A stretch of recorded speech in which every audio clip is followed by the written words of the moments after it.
it's possible to have lovely conversations wherever you are, whether it's with somebody on the tills in the shops, or a bus driver, or somebody on a bench. And it's just like really knowing that everybody has that wisdom. The deep listening component that happens in the interview, right? Mm-hmm. Where if someone's just doing their own associative thinking when someone else is talking, or is just daydreaming or whatnot, might not work so well. Talk a little bit Mm-hmm. about that, about the skill and the muscle of deep listening.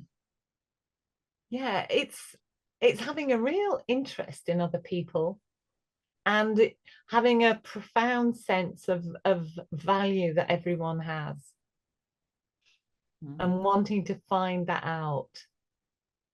And then so it's possible to have lovely conversations wherever you are, whether it's with somebody on the tills in the shops, or a bus driver, or somebody on a bench. And it's just like really knowing that everybody has that wisdom, and is it possible to bring it out in any conversation?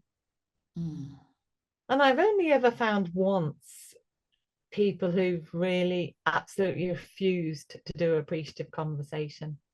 But in all the years, once people have got into it, sometimes I might say, well, you ask the questions, and if you don't feel comfortable talking about giving your answers, there has to be lots of permission in there for people to do it or not do it.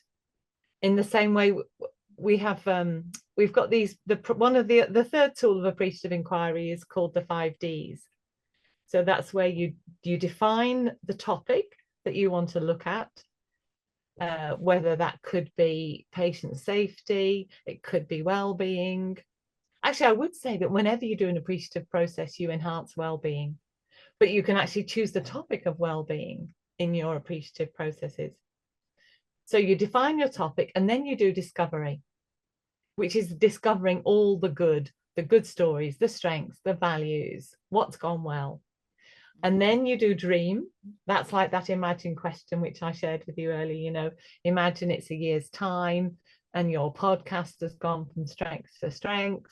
What might you be doing? How might you be feeling?